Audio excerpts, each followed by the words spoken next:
Sir 'Venkatesh ఈయన పేరు చెప్పగానే మంచి కాన్సెప్ట్‌లు తీసుకొస్తారు. చిన్న బడ్జెట్‌లో మంచి సినిమాలు అందిస్తారన్న పేరుంది. ఇక పక్క చూసుకుంటే 'సత్యదేవ్' గారు 'విలక్షణ నటులు'. సో, వీళ్ళిద్దరి కాంబినేషన్‌లో గతంలో ఒక సినిమా వచ్చింది. మంచి హిట్ అయింది. ఇప్పుడు ఇంకొక సినిమా వీళ్ళు మన ముందుకు తీసుకొచ్చేసారు.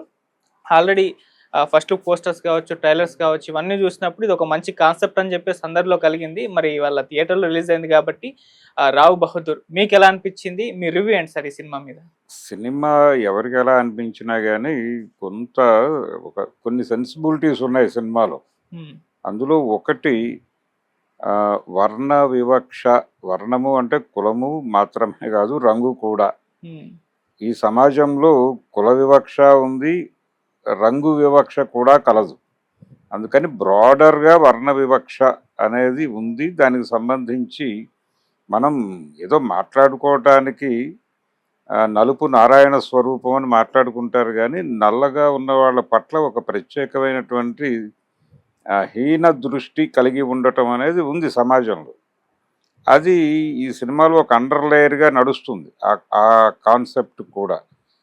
అలాగే పిల్లల పట్ల వ్యవహరించవలసినటువంటి తీరుకు సంబంధించి, వాళ్ళతో ఏం మాట్లాడాలి, ఎలా ఓన్ చేసుకోవాలి, వాళ్ళు డిప్రెస్ కాకుండా చూసుకోవాల్సినటువంటి అవసరం తల్లిదండ్రులకు ఉంటుంది. అది చేతకానప్పుడు వదిలేయటం బెటర్. కానీ అలా ఉండదు పరిస్థితి. జనరల్‌గా వాళ్ళని బుల్డోజ్ చేస్తారు, వాళ్ళని పిచ్చివాళ్ళుగా మారుస్తారు. ఈ పేరెంట్స్ పెట్టే ప్రెజర్స్ వల్లనే ఆత్మహత్యలు చేసుకోవటం సమాజంలో పెరుగుతోంది స్టూడెంట్స్.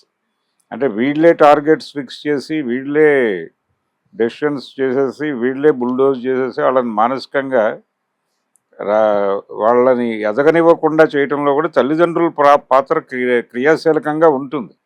అయ్యో తల్లి, అయ్యో తండ్రి, తండ్రి ప్రేమ, తల్లి ప్రేమ అని చాలామంది గొంతులు చించుకుని మాట్లాడతారు. కానీ రకరకాలుగా గొంతులు పెగలనటువంటి స్థితులు ఏర్పడతాయి. అది కూడా ఒక లేయర్ నడిచింది సినిమాలో. దాంతో పాటు జనరల్‌గా ఈ జమీందారీతనంలో పుట్టినటువంటి పిల్లలు వాళ్ళు చదువుకోవడానికో, మరోదానికో బయట ప్రపంచంలోకి వెళ్ళినప్పుడు మోర్ డెమోక్రటిక్‌గా మారిపోయినట్లుగా అభినయిస్తారు. అంటే వాళ్ళకి ఆల్రెడీ జన్మరీత్యా పెరుగుతున్నటువంటి దశలో వాళ్ళ ఇంట్లో చూసినటువంటి వ్యవహారం పట్ల ఒక అవర్షన్ వస్తుంది. ఆ అవర్షన్‌లో నుంచి వాడు బయట ప్రపంచానికి ఎక్స్‌పోజ్ అయినప్పుడు అది అద్భుతంగా కనిపించి, నేను ఈ దుర్మార్గం నుంచి ఇలా బయటపడి ఇంత అద్భుతమైన జీవితం అని చెప్పి చాలా విప్లవాత్మకంగా తయారవుతారు. మాట్లాడతారు కూడా. మాట్లాడి మళ్ళీ నెమ్మదిగా వాడికి ఇక్కడ సెటిల్ అవ్వాల్సిన కండిషన్ ఒకటొస్తుంది జమీందారీలో. సెటిల్ అవ్వాల్సిన కండిషన్ వచ్చినప్పుడు వాడిని ఓన్ చేసుకోవటానికి మళ్ళీ వాడికి ఈ ప్రవర అంతా చెప్తారు. చెప్పిన తర్వాత వాడు మళ్ళీ ఆ ఫోల్డ్‌లోకి వెళ్ళిపోయి అంతే ఎంత డెమోక్రటిక్‌గా అయితే ఒక దశలో కనిపించాడో, వాడే అసహించుకున్నటువంటి ఈ సమాజంలో ఇంతకు ముందున్న వాళ్ళకంటే వీడు క్రూయల్‌గా మారిపోతాడు. ఎప్పుడైతే ఆ క్రూయాలిటీ ప్రవేశించిందో వాడు పక్క మనిషిని కూడా కనీసపు గౌరవంగా చూడడు. అది భార్య అయినా సరే, ఎవరైనా సరే. జనరల్‌గా వీళ్ళు భార్యల్ని నమ్మరు అంటే ఇన్ ది సెన్స్ వాళ్ళు కంట్రోల్లో ఉండాలి. కింది నుంచి తెచ్చుకున్న తర్వాత వాళ్ళని చాలా హీనంగా చూస్తారు. వాళ్ళ ఆత్మగౌరవంతో వ్యవహరించకూడదు. ఈ రిస్ట్రిక్షన్స్ అన్నిటి మధ్య రకరకాల అనుమానాలు కూడా కొనసాగుతూ ఉంటాయి. ఈ జమీందారుల వెనకాల వాళ్ళ భార్యలు పడేటువంటి కష్టాలు, వాళ్ళ జీవితాల్లో ఉండేటువంటి విషాదాలు, వాటిని కూడా ఒక లేయర్‌లో నడిపి అంటే నైతికంగా దాడి చేయటమే ఎవరి మీద అయినా సరే. ఈ నైతిక దాడులు, ఈ అనుమానాల నేపథ్యంలో టార్చర్ పెట్టడం, ఈ అనుమానమే ఒక ప్రాతిపదికగా మనుషుల్ని అంచనా కట్టడం, వాళ్ళకి విలువనివ్వటం, ఆ విలువని అంటే చాలా హీనంగా చూస్తారు. వాళ్ళు ఏదో స్నేహంగా ఉన్నట్టు నటిస్తారు కానీ అవతల వాళ్ళని చాలా హీనంగానే చూస్తారు. అది ఆయా సందర్భాల్లో వ్యక్తం అవుతుంది. అలా ఈ జమీందారీ కుటుంబాలు, వాళ్ళ నుంచి వచ్చేటువంటి మనుషులు, వాళ్ళు వ్యవహరించే తీరు, ఇన్ అండ్ అవుట్స్, దాని మీద ఒక మంచి డ్రామా క్రియేట్ చేశాడు. వీళ్ళు ఒక టైంలో చాలా పాజిటివ్గాను, ఇంకో టైంలో చాలా దారుణంగాను వ్యవహరిస్తూ ఉంటారు. ఈ డ్యూయాలిటీస్ కూడా చాలా బాగా సినిమాలో నడిపాడు. ఉమ్, అందుకు ప్రధానంగా అతన్ని మెచ్చుకోవాలి. అలాగే వంశవృక్షం అని చెప్పి గతంలో భైరప్ప గారు రాసిన నవల ఒకటి ఉంది కన్నడలో. ఆ నవలని బాపు గారు తెలుగులో సినిమాగా తీశాడు. అది యాక్చువల్గా కన్నడలో వచ్చింది. ఉమ్, గిరీష్ కర్నాడ్ వాళ్ళు చేశారు అది. తెలుగులో అనిల్ కపూర్ని పెట్టి బాపు గారు తీశారు. అనిల్ కపూర్ నటించిన మొదటి సినిమా అది. ఓకే. జ్యోతి హీరోయిన్ జేవి సోమయాజులు గారు. కొంచెం ఆ పోలికలు ఉన్నాయి. అంటే అదొక లేయర్ ఉంది ఈ సినిమాలో. ఆ లేయర్ ఏంటంటే ఆ, వంశము, దానికి సంబంధించిన ప్రతిష్ట, క్షేత్రము, బీజము అనే చర్చ ఒకటి జరుగుతుంది ఆ సినిమాలో. ఉమ్, అంటే ఒక బ్రాహ్మణ ఇంటి కోడలు, ఆ అమ్మాయి భర్త చనిపోతాడు చిన్న వయసులోనే, అత్తగారింట్లోనే ఉండిపోతుంది ఆవిడ పద్ధతి ప్రకారం.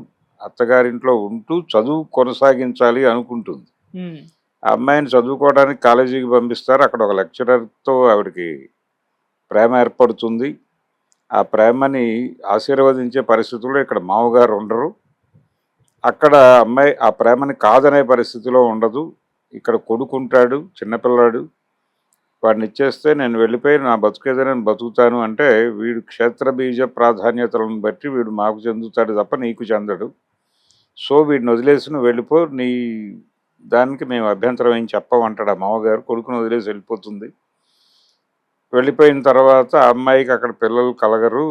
ఈ కొడుకు అదే కాలేజీలో చేరతాడు. తర్వాత ఇతన్ని ఇచ్చేయమని అప్పుడు కూడా ప్రాధాయపడుతుంది. వినడు ఆ మామగారు. ఆయన మళ్ళీ క్లాస్ చెప్తాడు, వంశము చరిత్ర అని.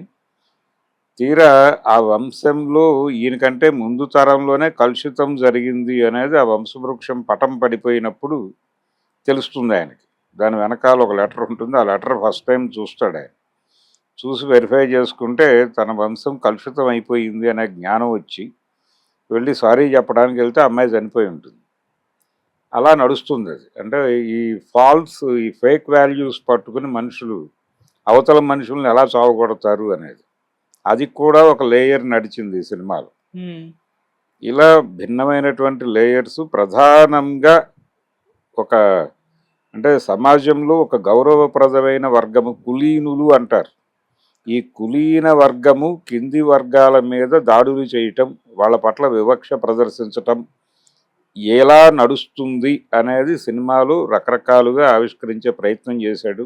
ఉమ్, దానికోసం ఆయన ఎంచుకున్నటువంటి పద్ధతి, ఆ కథ డిజైనింగు, క్యారెక్టర్ డిజైనింగు, అంటే ఆ ఫ్రెండ్ క్యారెక్టర్ చాలా బాగా రాసుకున్నాడు. అలాగే ఆ పని మనిషి పాత్ర, అలాగే సత్యదేవ్ పోషించినటువంటి రావు బహదూర్ పాత్ర, ఉమ్, అలాగే అతని వైఫ్గా నటించినటువంటి అమ్మాయి దీప, వీళ్ళందరూ ఆయా పాత్రలకు చాలా అద్భుతంగా ప్రాణప్రతిష్ఠ చేశారు. ఉమ్, ప్రతి ఒక్కరూ ఆ క్యారెక్టర్ని అర్థం చేసుకుని డైరెక్టర్ గారు ఏమీ ఆశించారు. అలాగే ఆ చైల్డ్ ఆర్టిస్ట్ కూడా అతను చాలా మంచి పెర్ఫార్మెన్స్ ఇచ్చాడు. అవును. అలాగే పెద్ద కుమారుడి పాత్ర చేసిన నటుడు కూడా పాత్రలో లీనమయ్యాడు. ఉమ్, ఇది ఒక రకంగా మొదట సినిమా మొదలైన ఒక 5-10 నిమిషాల వరకు మూడ్ సెట్ అవ్వదు, కానీ నెమ్మదిగా కథలోకి తీసుకెళ్ళాడు. సెకండ్ హాఫ్ కొంచెం ప్రాపర్గా వెళ్ళింది. ఉమ్, ఫస్ట్ హాఫ్ కొంచెం ఇబ్బంది కలిగించినప్పటికీ సెకండ్ హాఫ్ బాగా వెళ్ళింది. టోటల్గా సినిమా అదే అంత తీసేదగ్గ సినిమా ఏం కాదు. స్క్రీన్ ప్లే మ్యాజిక్ ఉంది ఈ సినిమాలో కూడా. ఆయన మొదటి సినిమా కేర్ ఆఫ్ కంచరపాలెంలో ఉన్నట్టే ఈ సినిమాలో కూడా స్క్రీన్ ప్లే మ్యాజిక్ ఉంది. అది బాగానే వర్కౌట్ అయింది. రీజనబుల్గా ఉంది సినిమా. అంటే థియేటర్ని ఎంగేజ్ చేయగలిగింది, ఎంటర్టైన్ కూడా చేయగలిగింది కొంత మేరకు. ఉమ్, ఆ అండర్ కరెంట్గా కొంత ఎంటర్టైన్మెంట్ కూడా నడిపాడు టేకింగ్ స్టైల్లో. ఓకే. వాళ్ళ ఆ బిహేవియర్లో ఉన్న బ్లాక్ అండ్ వైట్లు ప్రపంచానికి చెప్పే ప్రయత్నంలో కొంత హాస్యాన్ని కూడా మిళితం చేశాడు. ఉమ్, ఇవన్నీ కలిసి థియేటర్ని ఎంటర్టైన్ చేసింది, ఎంగేజ్ చేసింది, ఎమోషనలైజ్ చేయగలిగింది కొంత మేరకైనా కానీ. అలా సక్సెస్ఫుల్ ఫార్ములాతో వచ్చిన సినిమానే. ఉమ్, అందుకని ఇది ప్రేక్షకుల మీద మంచి ఇదే వేస్తోంది, ప్రభావం వేస్తోంది. నెమ్మదిగా టాక్ ప్రాపర్గా సెట్ అయితే సినిమా ఒక మేరకు నిలబడే సినిమాయే అవుతుంది. సత్యదేవ్కి ఇది మంచి ప్రాజెక్టే. కానీ సార్ చాలా స్లోగా నరేషన్ నడిపారు అన్న ఒక విమర్శ వచ్చింది దీనిపైన. మళ్ళీ ఇది అందరికీ కనెక్ట్ అవుతుందా ఇప్పుడున్న ఈ జనరేషన్ కి అనేది కూడా కొంతమంది మాట్లాడుతున్నారు. మీ ఒపీనియన్ సార్ ఏ జనరేషన్ కన్నా కనెక్ట్ అవుతుందండి. అది సినిమా సాధారణ ప్రేక్షకులు ట్రావెల్ అవుతారు. అయితే తమని తాము విమర్శకులుగా చెప్పుకుంటున్న వాళ్ళు కొంత గందరగోళ పడే ప్రమాదం అయితే ఉంది, కానీ ఓకే పర్వాలేదు. మరీ అంత థర్డ్ గ్రేడ్ సినిమా అయితే కాదు, పర్వాలేదు సినిమా. Some better. ఎంత రేటింగ్ ఇస్తారు సార్? 2.5 ఇస్తానండి out of 5. Thank you so much. Thank you.